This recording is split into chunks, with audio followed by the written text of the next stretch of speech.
Thank you very much for the introduction and the kind opportunity to be able to speak here today. Some of you, I imagine, may be quite new to the Natrue standard, so I thought that we could basically have a short walk through where we come from and essentially to explain some of the technical criteria, how the standard works, just to give you a flavour today. And of course, if you have any questions, I'm happy to take them. So we'll start off with an introduction to Natrue, move through some of the markets and how this works for natural and organic cosmetics, consumer expectations and perceptions, some of the regulatory aspects, although not too deep, obviously, today.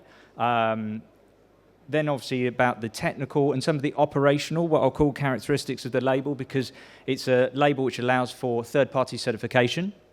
So just give you a flavour of how that works, and then we'll wrap up and have a Q&A. So Natrue is basically an association. We're an international non-profit association established in 2007 by the pioneers of the natural and organic cosmetic sector. Most of our founder member companies are coming from the DACH region, which is the German, Austria, Switzerland region. And this is because it has a high maturity and pedigree for natural and organic cosmetics, and also being one of the largest markets globally for natural and organic cosmetics. In fact, Germany is the second worldwide and the first for certified natural and organic cosmetics. As our mission, we basically were established as initially as an advocacy organization and then developed our label later. So essentially we have this idea to promote natural and organic cosmetics for the benefit of consumers worldwide, to give them transparency on this in the advent of greenwashing.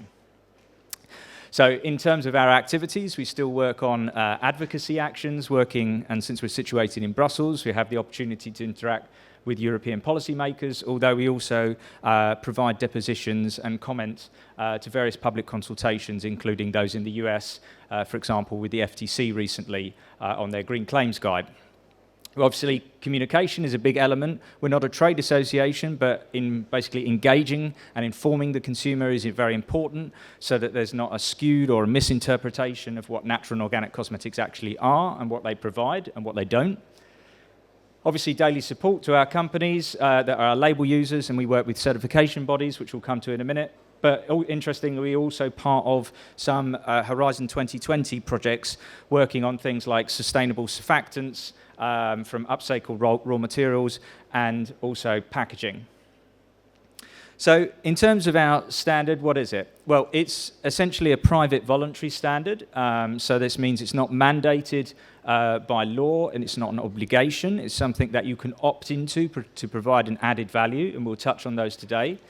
It's internationally applicable, so it essentially slots into wherever there is not existing legislation, and that's very rare worldwide. The only one that would come automatically to mind is South Korea, which has a piece of legislation which provides criteria for natural and organic cosmetics by law in order to substantiate those claims. A third-party certification scheme using accredited certifiers, and that's important for some of the topics we'll mention later. It's granted basically to those who meet this process, and there's two steps in that, which we'll come to. And then we provide a database for both raw materials and finished products, which assists both consumers, retailers, buyers, distributors, and also provides transparency. So it's a broad spectrum. We basically have 280 brands globally. Most of the certified natural and organic market, particularly for finished products, will consolidate around the European region because there's more familiarity there. But when it comes to raw materials, you have much more of a spread to that. So there's over 9,300 products now that have been certified. We operate in over 30 countries worldwide. Our certifiers operate internationally. Probably the most internationally famous, I guess, is SGS. Most people will know this, but there's also other certifiers which operate internationally as well. And we are an association. There's not a direct link between being a member of the association and using the label, so people opt in to become members of the association more as a kind of, let's say, political interest or an interest in governance of the association. The key principles of the association are basically this. It's to look at reflecting consumer expectations, to provide ingredient clarity and product transparency, to have an impartial certification process, to support sustainable innovation and responsible consumption, to be able to be linked to these UN SDGs you see here, protecting the environment and promoting waste reduction. These are all consistent and reflect consumer expectations, as you'll see. And I put standing up for animal welfare because, of course, within Europe, animal testing is banned, but it's not necessarily always the case in every other market that our label users might operate worldwide. So in terms of the consumers and the market, well, to start with the market evolution. I've started in the 1970s, but actually, if you look back to some of our oldest companies, they're over 100 years old, and the history of natural cosmetics, of course, goes much, much further than this. I mean, if you think of like soaps, people have been basically using saponification for soaps for, a couple of thousand years or something like this. So if we're thinking more here of like really the kind of more industrial commercialization of these products. And it basically came out of some of the companies that were built in the 70s are almost were established originally in the back of trucks to prepare products and simple lip balms, simple products that could be developed. But as we moved on, particularly through the 90s, there was like a growing interest, but we still were seeing in the 90s products which essentially didn't have the capacity for more advanced raw materials, particularly bio-based, 100% bio-based emulsifiers or surfactants. And you would basically have shampoos which were separated, and you had to like shake them to mix them, and the smells weren't great. But as this advanced basically through the raw material market, and again growing interest moving into the 2010s, and having a lot of companies, also multinational, international companies moving to this space and having a growing interest because there was rising consumer demand, we see increased interest from retailers as well. So particularly in the 2020s, at the beginning of the pandemic, there was a lot of understanding to see how organic, particularly as a word, was resonating with consumers because people had more time to reflect on the environment and the environmental and social aspects of sustainability. So again, this was a big push. In 2025 and beyond, although we're seeing like still an increase in the natural sector, what I would say is that the cost of living and inflation has an obvious impact upon naturals. And this is in some cases leading to a little bit of a downturn. That doesn't mean say it's not going to come back up again, but it's better to be transparent on this. Because this is just an understandable aspect that some natural cosmetics, particularly when they may be linked with certification, may have a higher price point, and that could also be a disincentive. But it doesn't need to be. We have retailers in Germany, for example, who can provide like basically cheap private label products that happen to be certified. So consumers in natural sphere are basically cover a wide range of interests. There's not really like a one-size-fits-all. And they can be quite picky. So you have them looking at focusing on sustainable packaging and reducing their impact on waste and looking for more reusable or recyclable packaging. There's particularly this element to look at ethical and social engagement, so where your raw materials are coming from, how you're sourcing them, to what certification. And one of the fastest growing labels outside of the area of natural and organic is the vegan label, which you may be familiar with. There's this case of environmental protection, so this is more the environmental fate of the raw materials and the products. So this can be anything from biodegradability to also, like, again, biodiversity impact. Natural and organic ingredients is really like the kind of obviously the core of natural products, but what we're looking at here is familiarity with extracts and predominant or exclusive use of natural ingredients in a formulation.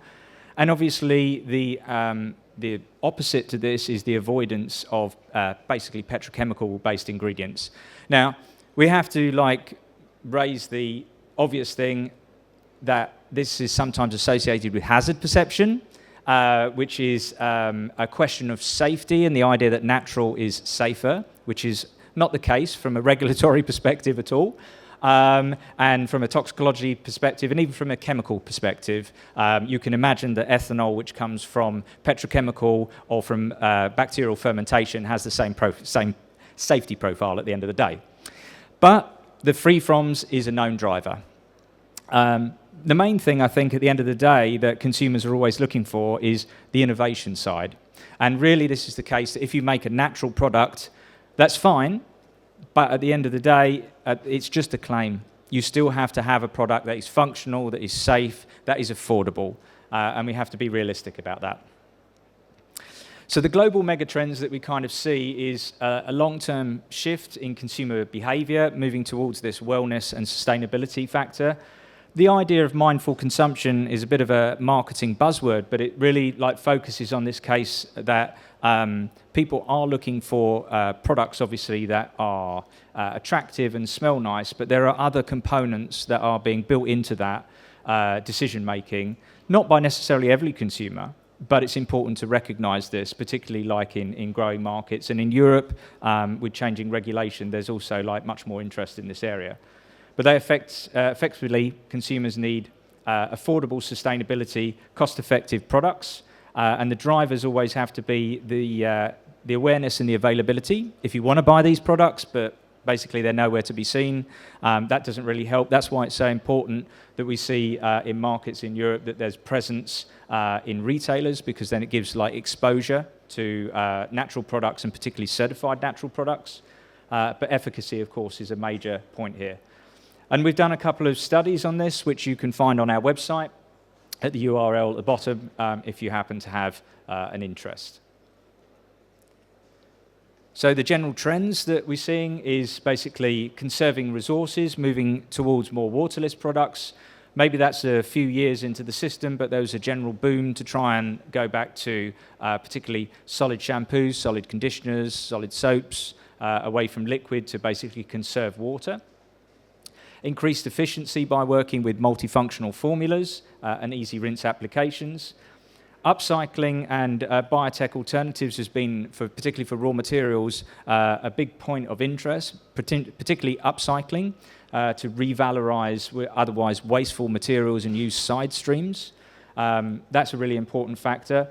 Green production, where we're looking at obviously bio-based products, but particularly within the raw materials, the case of reducing not only the exposure to solvents, but obviously conducting those same reactions at lower temperatures.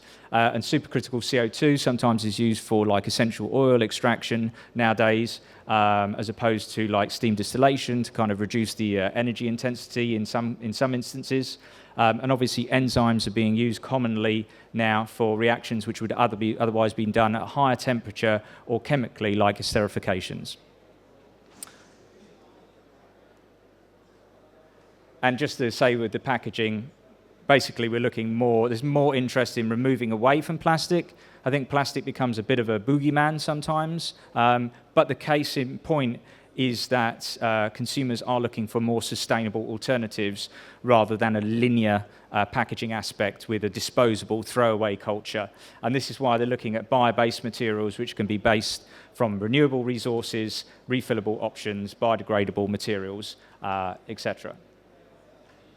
So what do we have when we look at the Indian market? Well, if we look at the Indian market globally in this area, we're looking at about $200 to $250 million, but the market share of natural cosmetics as a proportion of the total cosmetics is very low.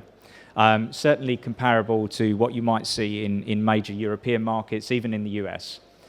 So you've got major trends, obviously focusing on particularly the herbal ingredients. There are certain influx of new brands coming on the market, but maybe not so high as maybe we'd like to see. There is certainly a growth in certified products and an increased distribution of these. And this data is coming from Ecovia Intelligence, who are a consulting company working in the area of natural and organic cosmetics. But the main problem in India, a bit similar to a lot of the Asia and Asia-Pacific region, is greenwashing. And this is also where these labels can come into play, because they can provide a reassurance on that to verifiable criteria. And what we do see in some cases is that you'll find the IP, the logos that are associated with some of these labels, are being placed on products just by virtue of the fact that the manufacturer of the finished cosmetic happens to have bought a raw material that is certified, and they're appropriating the entire product. And this can be misleading, and this is also a case that, why at Natrue we have IP lawyers to look at this as well. I'm sure it's the same with others like EcoCert. So Mainly the challenges are the availability of certain raw materials for certain functionalities. You have formulation expertise, particularly in the area of naturals, because you may have more familiarity associated with more conventional formulas, or where there's a few natural ingredients as opposed to mixtures of many natural complex substances. Might be lower consumer awareness. And really, it's this investment capacity, because to be able to move over to this area does require an investment in anything from how you're looking at your sourcing, the sustainability and the certification of that, your R&I production, and also, of course, as I've mentioned, even in Europe, inflationary pressures. But there are opportunities, because there's a case in India where, and this comes from a latest Euromonitor study, is to show that basically there's more interest to kind of push towards natural products, and it seems like a premium item, which would also resonate with some other markets as well. And there's also a case that there's a bigger interest in having natural ingredients, particularly associated in India comparative with other markets. Now, if we just move to kind of a quick regulatory run-through, generally what we see as we go across the world is that, and this is more envisioned of what you'd see in Europe or in the UK, but it's reflective of mostly what you see happening everywhere. What you'll see is the baseline piece of legislation dealing with the cosmetics. Sometimes you might have criteria specifically associated with claims. That's a vertical tier, so that's specific to that sector. Then you have some horizontal pieces of legislation that might operate within unfair commercial practices, which may also regulate some claims associated with environmental impact. Natural maybe not so much as a claim, but organic in particular can happen in that way in many markets. But then obviously you have this case of, and this is where we're at today, these private, non-binding, non-legally binding standards allowing for certification. Now, we're always looking at greenwashing in this area, and I often use these guidelines that are provided by the UN just simply because it provides a nice little context to understand what the word greenwashing looks at. So basically, it's a misleading malpractice to present a product as more than it is. And what are we talking about here? Essentially, we're looking at environmental factors. So essentially, we're looking at exaggerated misrepresentations or false information, or in cases where they can't be verified. But what we do see, and we also see this in a very recently voted piece of legislation in the EU, is that we're not only looking at greenwashing, but we might also look at social washing. And what that means is the social sustainability, the ethical sides, can also be encompassed within this area of greenwashing. And basically, the consequences of if you're doing greenwashing is that ultimately you're also diminishing trust in consumer welfare. So consumer trust is going down. And in some cases, for companies who are also, of course, caught up on this, either through consumer disinterest or loss of consumer trust or negative interaction with the authorities, is you have a potential risk of reputational damage, some penalties or lawsuits. I guess the main thing, if we separate ourselves just from why we're looking at this area of more environmental claims, is the sense that if you're doing greenwashing and you're presenting products which are more environmentally friendly than they actually are, you also have the possibility to have negative environmental impacts, whether that is intentional or unintentional, simply through, for want of a better word, laziness, because due diligence is an important aspect to look at when you're in this area. But the market harm is obviously there because you have players which are really doing the top interaction, and they want to basically present the most responsible products on the market, but they're interacting on a somewhat rocky, so uneven playing field when it comes to competition. And because of the lack of definitions in this area, it often brings a case where it's difficult for some authorities to bring prosecution to any level. So I think when we distill this down, really it's about that any decisions we're making have to be based on reliable, verifiable and comparable information. And really what we should be looking at is obviously all of these being backed up by a science-based analysis, particularly if you're looking at like LCAs, life cycle analyses. And this obviously can help to improve consumer trust when it comes to such claims. So we come to, well, why is Natrue existing? Well, when Natrue was founded in 2007, and it's still the case today, there's no real official definition for how claims natural and organic are appropriated to cosmetic products without being misleading. There's always runs that risk. Now, the situation has certainly improved since 2007. We're not quite in the same place, but greenwashing doesn't go away. In some cases, it just becomes more sophisticated, but there is always a case that the authorities' hands, in some instances, in some markets, are tied. So as a solution to that, and this acts essentially as our business card, because I mentioned we were an advocacy party as well, is to have verifiable criteria allowing for third-party certification.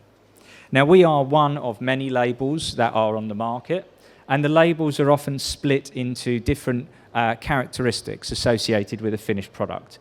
And they may evaluate certain aspects as you move through the chain of custody that can allow for certification.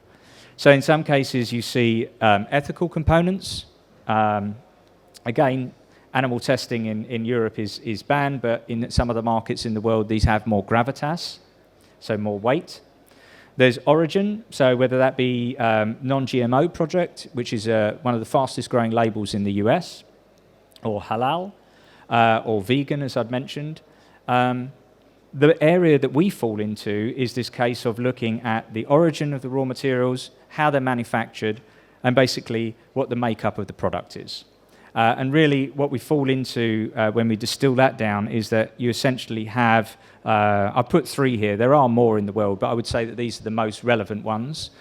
So there's Natrue, there's Cosmos, and then there's also USDA Organic. Although the criteria for USDA Organic to have that seal on pack is so high that it actually means that the only product categories that you could make are, for example, soaps or some body oils and very simple products. So you can't make so many advanced cosmetics as you would be able to with, let's say, Natrue and Cosmos. But there are other aspects that we see, some which are associated with particular product sourcing, like, so for example, Fair for Life or RSPO or the Union of Ethical Biotrade certified, and some which look at, for example, the entire company's sustainable operations like certified B Corp.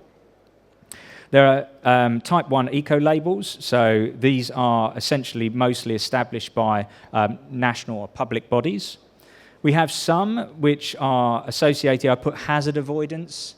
You see these often in the US, and they're associated with giving an impression to the consumer that the product has been evaluated as safe, even though this is normally the case, obviously by law, but these do appear. And then there's also like some product impact categories, as you may see with microbiome friendly, for example. So certification is essentially providing you with this quality assurance, as a mark on the product. It can have an aspect to have regulatory compliance, at least with standards like Natrue. It can provide support to products which are meeting existing regulation, and this can sometimes help with basically avoiding penalties, or at least support the claims and provide a basis for substantiation.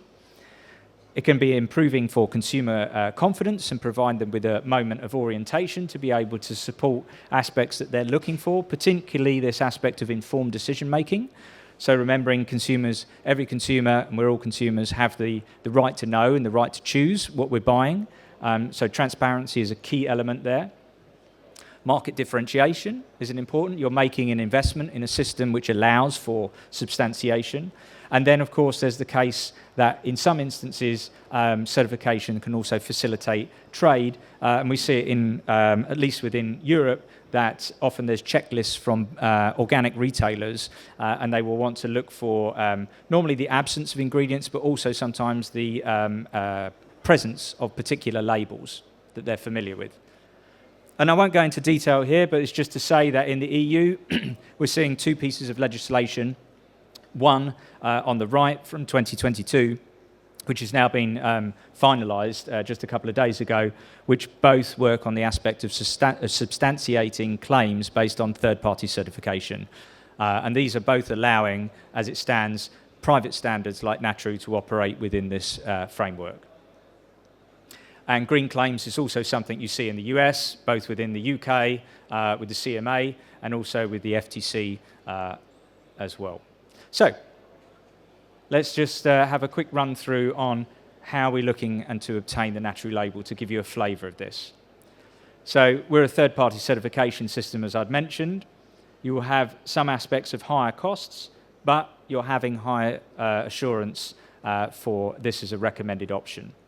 Essentially, you're working on a system that moves from application to basically signing an agreement with the certifier for the certification process, which is independent of Natrue, and then you also sign the ability to use the Natrue-Label, which is essentially a label usage agreement to use our IP on pack.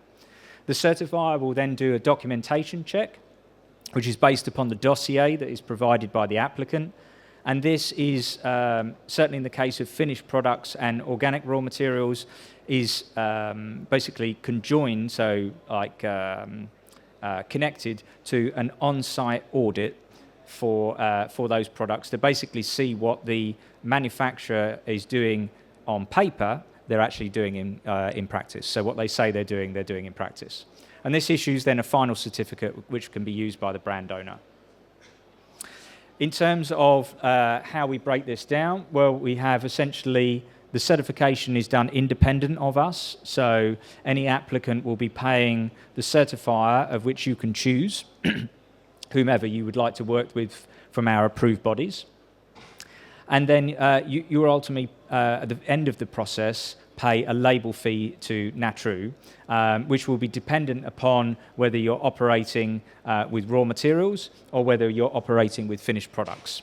And this also modulates depending upon what type of raw materials you're making, how many raw materials, whether those raw materials can be grouped, as I've given the example of essential oils here, or whether you're producing more products as well. So there is some flexibility here. In terms of our certifiers, these are accredited bodies that are operating worldwide. The majority are in Europe, although they are accredited for their scope in a more international context. But you also have some in Brazil, for example, with Kima IBD or SGS. They're based in Austria, actually, the SGS Institute Fresnes, but they will be able to operate through their network internationally. BioGrow, for example, is in New Zealand, and then we have like some others, mostly in the bigger markets, either in Germany or Italy. So when we come to raw materials, we're essentially splitting this into two sections. One, which is we've labelled as approval, which is without organic content, where there is just a documentation check, because basically this is validated on a lower risk basis. Then we have certification, which is where you have organic content either within a certain composite or in whole, where there is a documentation check and an on-site audit. And this is just to validate that claim, because otherwise, if you didn't do the on-site audit, you may find that someone is claiming organic in their raw material or even in their finished product, and basically they could be substituting it with conventional natural quality, and obviously that would mislead the consumer. Now, most standards, when they're operating, tend to, and this includes the ISO 16128 norm that maybe you're familiar with as well, they tend to divide raw materials into classifiable elements. Now, most of those will all work on essentially defining the origin, which we'll come to in a minute, but also looking at how the manufacturing process works. Now, for Natrue, we classify only really 3 substances. So we have natural, nature identical, and derived natural, and we'll come to what they are in a minute. Those terms are sometimes used in the ISO norm, but they're not interchangeable. And one of the reasons that, first of all, it's not interchangeable with, for example, the ISO norm is that you'll find in most private standards that are operated by third parties, and this is true of Natrue, is that we have basically an exclusion of non-GM. Now, this is not from a safety perspective. It may be for some people, but it's not for me when I look at it. It's much more about the association. and it's also about the consistency of the claim. So, for example, if you're making an organic cosmetic, most people would appropriate the term organic with something that is excluding GM ingredients. So if you happen to not be able to make a organic cosmetic with a full composite of organic ingredients, you have to use natural ingredients. Now, in order to have some consistency and not dilute that claim, organic, that's where the case of excluding GM ingredients comes in. But since we're looking for something which is more harmonized, we also look to basically ensure stability between what is a natural raw material or a natural product and an organic product. So to that extent, we are essentially excluding GM ingredients. So whether something is produced from, which basically is like the botanical plant material, or by, which happens to be a microorganism that might be used in a fermentation, both of those options are excluded, and we essentially transpose some of the text which is already existing in the European Organic Regulation in Article 9, which I've mentioned up here. We do have a derogation from this because we have to realize that certain recombinant microorganisms are used to produce enzymes. And what we find here is that, for example, if you're doing an esterification, most lipases, about 90% of lipases on the market, tend to be made from genetically modified microorganisms. So it would mean that if we were to prohibit the ability to use an enzyme which was coming from a recombinant microorganism, this would obviously impact the access to a wide palette of raw materials for manufacturers. And in this case, the enzyme acts more as a tool than necessarily a living system. So for organic raw materials, we have a case where we have to look at the chain of custody of these. So this is essentially looking at raw materials which are coming from controlled certified organic farming or wild collection, certified by a duly recognized control body, to a particular standard. And the standard reference that we have in this is principally the IFOAM family of standards. And IFOAM is basically an international association dealing with organic farming, and they provide an open source collection of standards which are on the market, which reflects more organic agriculture, but it gives you a traceable element for origin. Now, in some cases, if it's falling outside of the scope of food grade, there may also need to be other certifications which can be done, and they can be done either through other third parties or through Natrue itself. And some examples that you commonly find in this area are mostly natural raw materials like essential oils, plant oils, can be ethanol as well, and also glycerin as a derivative. Now, natural substances for us are unmodified, so they're essentially things which are coming straight from nature. They can be botanical in origin, they can be inorganic minerals, they can be like things which come from animal origin, but excluding dead vertebrates. So in this case, if you were, it's not a case anymore, but there used to be that hyaluronic acid came from cocks. There used to be a case that you had squalane was coming from shark liver. These practices don't really happen in industry anymore, but nevertheless, that's also a case that we look at. So you could still use animal ingredients like lanolin, for example, for some lip balms.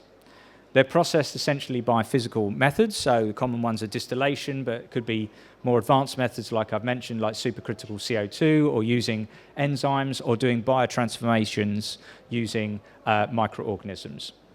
But the key aspect is, of course, that whatever the product of it is, it has to exist in nature. And I've given some examples here of very simple aspects that we look at. So when we look at natural substance isolation, we also have to remember that you have cases where you may have extraction that is technically unavoidable without the use of non-natural or petroleum-derived solvents, like particularly hexane. And lanolin is one of those normal ones that can happen in that case. And here what we basically do is we allow those substances, but the solvent, the processing solvent, essentially has to be removed and recorded, and we set limits for what that is in the final product. We also have a prescribed list of pH adjusting agents and ion exchange agents, again, mostly focusing on simple like inorganics, but also natural or derived natural bases and acids. And for fragrances, which are also natural products for us, these are ones which correspond to the ISO norm 9235 2021, which looks at aromatic raw materials. Here we're looking at they have to both conform with that as an aromatic raw material, and they have to conform as a natural substance within the scope of the Natrue standard. So these are, for example, essential oils, but they might be lactones, which could be produced from microbial fermentation. What would not conform here is synthetic or nature-identical fragrances. Now, nature-identical fragrances don't really exist so much. They're either natural or they're synthetic. But again, this is just more to have consistency with the claim natural. And most people, when they're buying a natural product, would also expect a natural fragrance associated with it. And just to assist you, just to kind of take you through some of the things that we also have, we have some also guidance and decision trees on our website to allow you to basically make the decision of where you're declaring whether your raw material for a fragrance meets the criteria. Now, you may think, okay, well, what's happening with water with Natrue? Because this is it's an interesting component. I don't think Natrue would say that water isn't natural, because this is clearly insane. But what I would say is that if you were to consider water as anything but neutral, you could basically produce products which claimed they had a high natural content, but actually were petrochemical. And you do see this sometimes in the case where some preservatives I've seen on the market had made claims where it was obviously a synthetic preservative in water, but then with 90% natural content, and it was 90% water. So it's just to give you an idea if this can be a bit misleading in practice. Now, I'm not saying everyone does that, but what I'm saying is that that can happen, so that's why we treat it as neutral, and we're essentially just focusing on principally the plant, inorganic mineral or animal-based products. We have a calculation scheme which allows us to essentially calculate the content, particularly if you're working with some of these extracts. And this is available also on our website. I won't go into detail, but it provides aspect to look at anything from essential oils to hydrosylates and flower waters, etc. We have a positive list of inorganic salts. So it's undoubtedly that you'll use like phosphates and other bases that may be present in products, or even small impurities that may be present when you're, for example, introducing salt into a product. There may be a particular inorganic mineral which acts as a stabilizer to avoid clumping of the powder. So we have to make a positive list of those, and this is also introduced within our standard. And again, these particular substances are also treated as neutral. And I gave the example here of sodium monofluorophosphate, which is used often in oral care. Then we have our second section, which is essentially on nature-identical substances, and this is where we're looking at principally inorganic pigments and minerals that are essentially reproduced in the laboratory. So examples here would be anything from your benzoic acid, your sorbic acids, and your salts for preservatives, to titanium dioxides and various iron oxides which are used for colorants, and we have a positive list of those.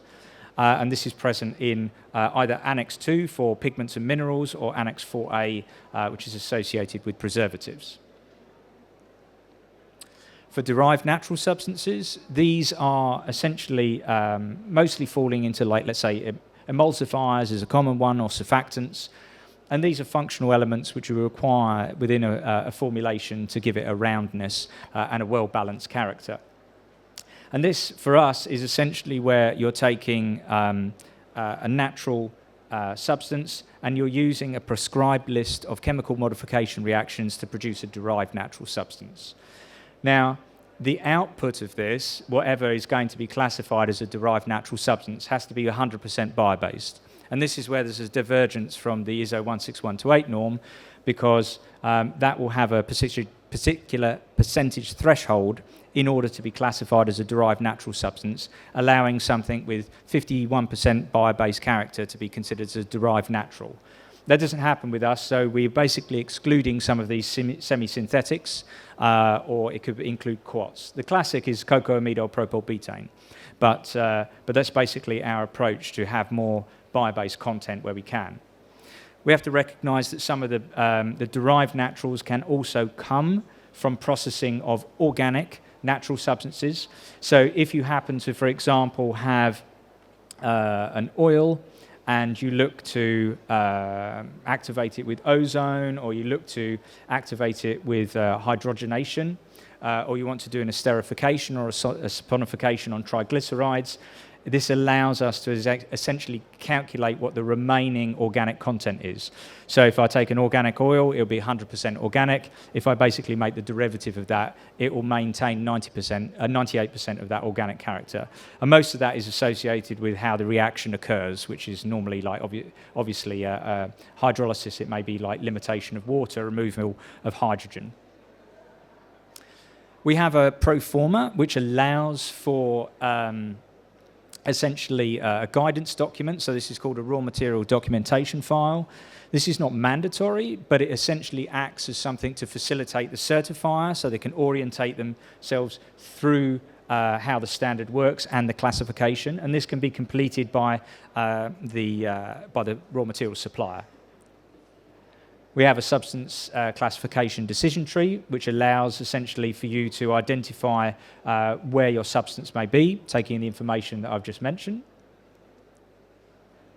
We're looking at some areas of sustainability here. So, for example, the biodegradability of substances, which are surfactants used for cleansing products, fall under a European regulation, but essentially what we're looking at there is the OECD 308 biodegradability of those substances and the complete biodegradability of them. There's a case of looking at some raw materials that may fall under CITES, so if they happen to come from endangered species, from flora or fauna. And then, of course, within the techniques that we're looking, our technical committee also are looking at the cases of when we look at chemical modification reactions, what reactions may be acceptable based upon industrial best practice, and this is to reinforce green chemistry methods and use of renewable materials and sustainable innovation.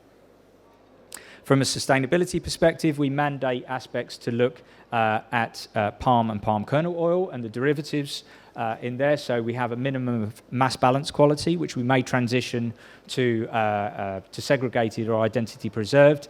And the only derogation for this is if you had a traceable quality which was certified organic for your particular palm or palm kernel oil derivative. Now, while that might work for the underivatized oil, for the derivatives, it's fairly rare to see them in organic quality, only in, for example, RSPO. We have a scheme that essentially just allows for the suppliers to effectively certify or approve their raw materials, and this goes through the similar procedure that I've mentioned before. You start off with a self-assessment, you'll contact the Natrue-approved certifier, you sign the agreement with them and with us to use our IP. Once you're successful, you'll get your certificate, you pay the fee, and we have all of this information on our website. And the scheme essentially allows to have a quicker and more informed approach, so more harmonized between NACs, the Natrue-approved certifiers internationally, and also allows for raw materials to be populated as kind of procurement on our database for finished product manufacturers to have effectively an ingredients list to source raw materials from. We do have some derogations from this mandatory aspect to look at certification or approval of raw materials, and these fall into those which have already been validated to an agreed standard. For example, if you've got food grade olive oil, which happens to have met the EU organic regulation, that's excluded because it would be duplication of process. There are some other cases where you can look at non-food grade raw materials, some customized raw materials, because some of our manufacturers make their fragrances in-house. They are both raw material manufacturers and finished product manufacturers. So they're buying in like the herbs, and then they're doing the distillations in-house and making the blends in-house. And then there's another case where nature identical raw materials, since we don't ask for any manufacturing information on that, there's also a derogation there. We have a thing for formulas and finished products. So in this case, Formulas operating in bulk can also use the label. These are documentation check only, simply because really when we look at finished products, those are going to point of sale and are more B2C, which is essentially where you have a documentation check and an on-site audit. And we have two levels here, both natural and organic, and essentially they vary based upon the number of organic ingredients and also the frame formulations. We have a rule which requires, rather than certification on a product-by-product basis, we require that manufacturers commit to at least 3/4 of the products in a particular line being certified. And why do we do this? We basically do it so that manufacturers are not anchoring their marketing on one or two natural or organic or sustainable products, and then using that as cover for the rest of the products in the line which aren't. So this adds an extra mandate to combat greenwashing, not only in the formula, but also at the brand level. In terms of our certification levels, essentially what we're doing is we're maximizing, as we move from natural to organic, we're maximizing the content of organic raw materials, and we're also minimizing the amount of some of the derived raw materials so that we're meeting essentially consumer expectations. Because when consumers are looking to buy an organic cosmetic, principally they're looking at underivatized substances, focusing on predominantly formulations containing organic constituents. We have uniquely, and it can be somewhat complex, I hope to deliver it simply enough today, but we have essentially developed a unique system of looking at frame formulations for products based upon their product category and their content. Now, why do we do this? We essentially are introducing this extra level to recognize that when you're making, for example, a bar soap or a body oil or a shampoo, there's not a one-size-fits-all formulation for those. What you'll see is that, when you're formulating shampoo, you have a high water content. You may require higher content of certain functionals to be able to give the efficacy, essentially, that you want to have from that. And whilst we're trying to still maintain high levels of unmodified natural substances, we have to be realistic. If you're taking, for example, a soap, almost everything in a soap is a derivative because it's all a saponified triglyceride at some point. So we're trying to recognize that there is essentially a difference here, and this is where we're splitting things into categories. So this is in a kind of nutshell kind of what it looks like. Essentially, we have a case of partitioning of some leave-on and rinse-off products. And as we go from, although there might not be so much of a difference between going from a natural cosmetic to an organic cosmetic in something like a body oil, except for you've got to remember that we have to have 95% organic content. What you'll see in some of the other product categories, like for example, if I take the rinse-off shampoos, is that it becomes more complex to be able to formulate an organic shampoo. And this is to some extent not to make it an exclusive or privileged club, but it's just to recognize that when you're making a shampoo or a sun cream and claiming it organic, that there is some integrity, extra level, extra hoops that you have to jump through when you come to that product level. Like I said, we have this raw materials section. This is just an example from our website where you can go to see not only the name, the composition, how it's basically calculated within the natural content. We also have an Excel sheet online so you can be able to manipulate your formulas to understand whether you are compliant with the standard before you submit to the certifier to ease operators into the system. We have a case where you're essentially evaluating your product category by function, identifying the formulation, and then calculating the requirements based upon natural and organic content. And we have a reference online which allows you, like I said, to basically calculate your products. And this is just an example of what you might see online. So you can essentially populate your formula.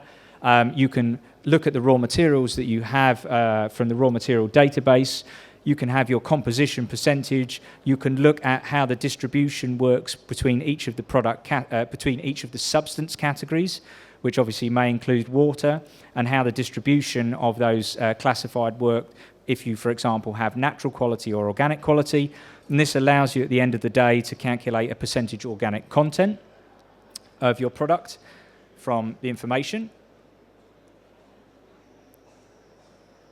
And then what you basically do would cross-reference that particular percentage and your formulation information to identify whether your product's formulation meets our frames and whether the organic content meets our threshold requirements. And this just basically allows you to identify whether you've got an assigned organic cosmetic or a natural cosmetic or non-compliant, and it also saves you a bit of time and money before going to the certifier as well. We do have quickly some additional requirements which are associated with packaging. They're not that advanced, I'll be honest, because the only one that can really be considered a hard criterion is the halogenated plastics. But part of what we're looking at here, particularly in Europe, is there's a revision of the packaging and packaging waste regulation. And rather than invent the wheel ourselves, we'd like to see where the cards fall before we move forward in an advanced manner. Then we have a case of looking at some carrier materials. So if you've got your wet wipes or your cotton buds, how these can be selected. These are essentially only natural or derived natural substances. We do have some criteria on animal welfare. Now, this traditionally did work in China. Of course, regulation is changing in China somewhat, but there was a case of not being able to use the Natrue-Label on products placed on the market where animal testing would be an obligatory requirement. We look at claims and provide some additional guidance to those who are finished product manufacturers and also ingredient manufacturers to understand a little bit more about the consistency of claims. It's still their obligation to comply with regulation, of course, but this is just a little bit of guidance of how the Natrue-Label could be used in conjunction with certain claims or not. And the steps for manufacturers, just like for finished product operators, are presented. And just to quickly wrap up, we have this case of this all distilling down into a consumer database. So you can go here, you can basically have a look at anything from the brands, the raw materials. I've got the certified products here. You can look at essentially product categories which are essentially reflective of the CPMP in the EU cosmetics regulation, or at least tried to be, so that they're simple. You can look at the certification level, and you can also look at the ingredients. And this just provides an additional level of transparency for essentially consumers looking to buy products at point of sale. So in summary, the label is basically looking at products which are reflecting consumer expectations. We're looking for manufacturers who are essentially associated with a commitment to this green bioeconomy, essentially, if I may call it that. Obviously committed to third-party certification. This is an integral element.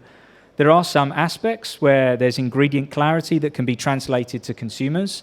Again, this is not a hazard avoidance area. This is really just about maintaining the authenticity, if you will, and the integrity of the claim natural and organic.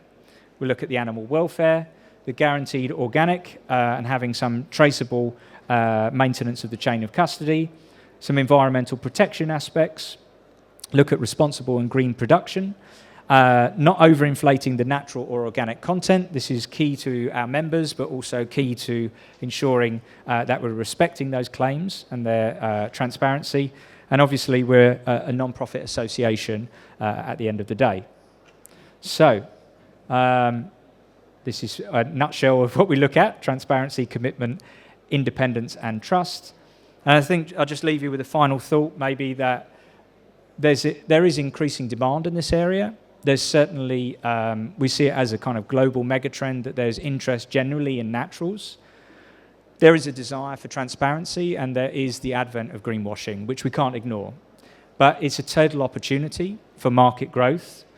It's important for everyone to adopt, across the board, more sustainable best practices, because existentially this is also a really important factor of sustainability. Transparency and verification is essential. Regulatory frameworks, in some cases, may require tweaking and improvements. Certainly, consumer education is an absolutely important factor in all of this and can't be ignored. There's a scope for new product development and best innovation practices, moving away and decarbonising some of the raw materials that you're using. Communication and transparent messaging really fits into this case of also consumer expectations and also claim substantiation. And as I mentioned at the bottom, the key challenge, at least I think, is to maintain and develop, not lose this consumer trust and confidence, because that's really integral to industry itself and finding new markets and new options. So if you have any questions, I know that was quite a long and maybe detailed account, but I'm quite happy to take any questions, or you can come and find me afterwards. I'll probably just be next door. Thank you very much.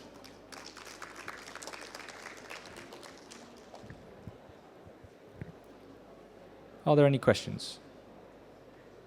If not, Birgit. There we go.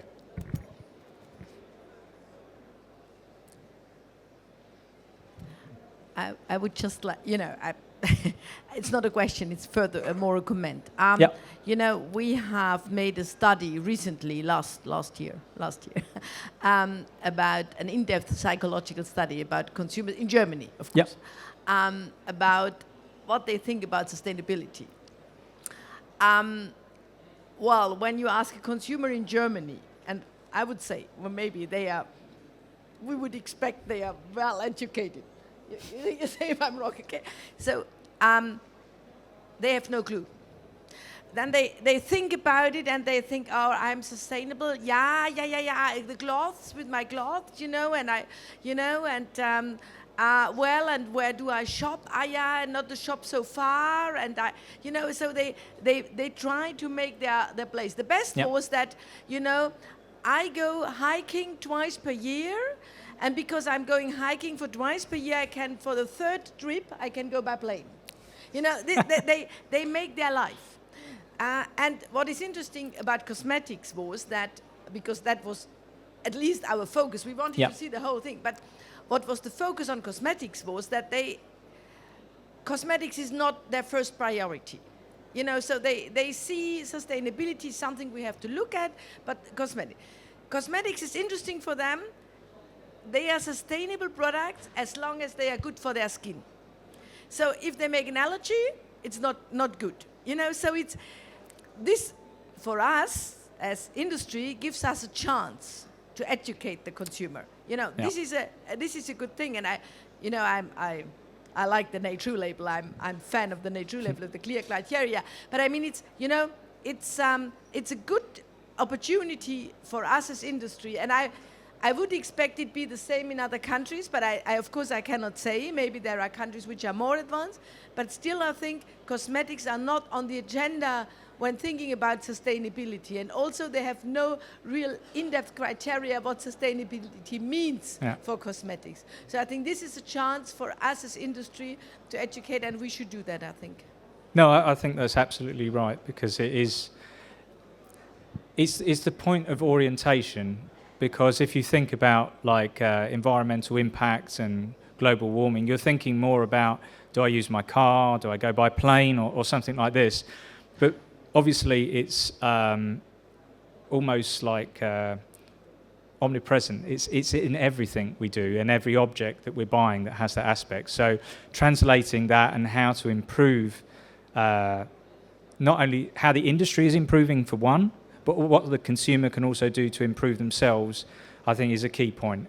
And it's just, but it's that point of orientation. Maybe some changing baseline legislation may assist, because it may remove some of the bad players from the market and allow the consumer to have more general access, and with that more information. But we'll have to see. Hi, Mark. Very informative talk. Really thoroughly enjoyed it. I have one comment and one question. The comment on the number of whatever subset you quoted for India, I think that should be much higher. I would have, at least I've seen in some of the recent consumer database that consumers in India want more and more natural products, and are, particularly post-pandemic, are deviating towards more natural products. They associate the local Ayurveda products with more natural products. The question I had is that what is being done in terms of awareness creation? And your talk couldn't be better timed because just yesterday we have the greenwashing guidelines published by the Advertising Standards Council of India, which is the independent self-regulating body. Whether our government takes it up as a guideline, as a formal guideline, is still to be known.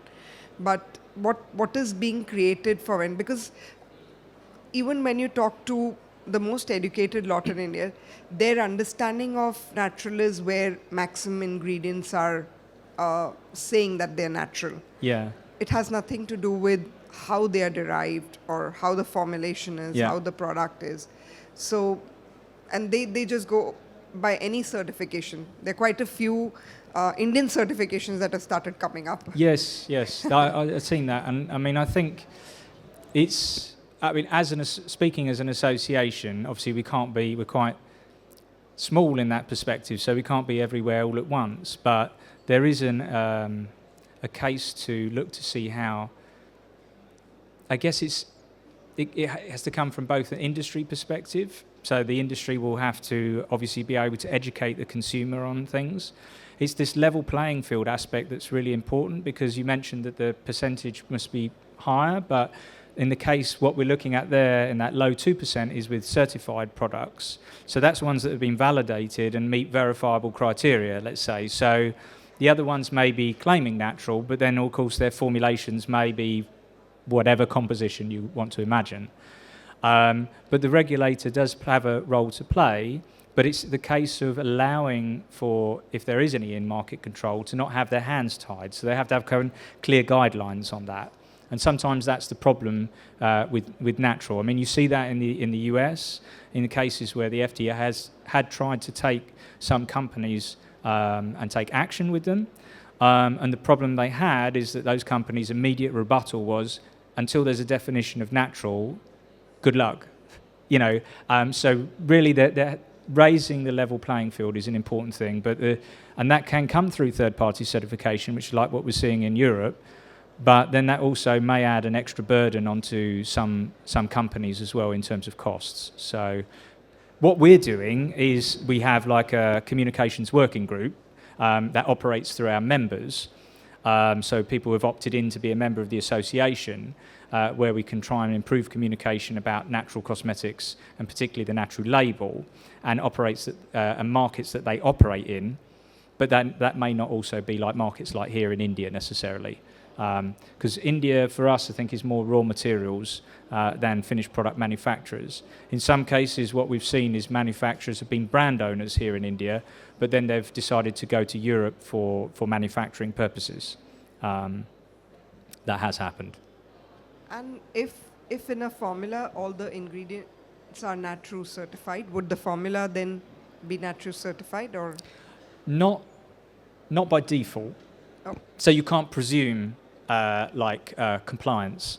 And that's really because, well, let's put it this way.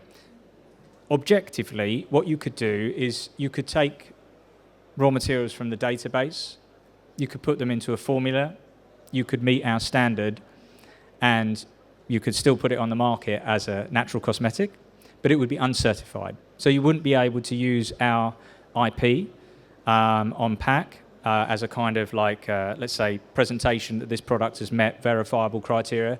So it would fall in the realms of self-declaration.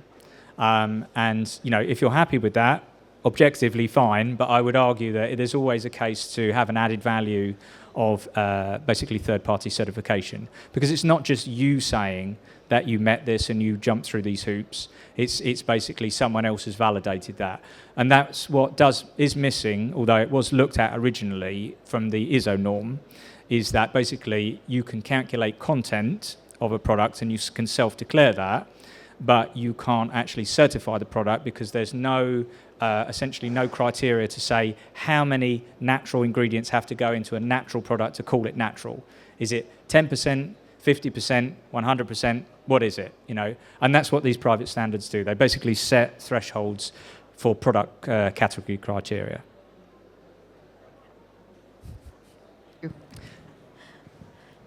Now I'm coming back. If you had the Cosmile app, Gita, in India, you could see which products have a certified label. Yeah. Because you add it You know, when the manufacturer uploads his product, he can add, if he wants. It's not necessarily, but he can add whether he has a Cosmos label or, you know, there's a vegan label or whatever. Yes. You know, there is a group of labels, the Natrue-Label, so you can see automatically if the consumer scans the product, he can see. So maybe we should discuss India. Yeah, no, absolutely. I mean, I've used that app and I find it useful. So, yep, that would be a good thing. Mais bon. If there's no more questions, then I won't take up the time of the next speaker. And I'd just like to thank you again for your time. Thank you. Oh, okay, sure.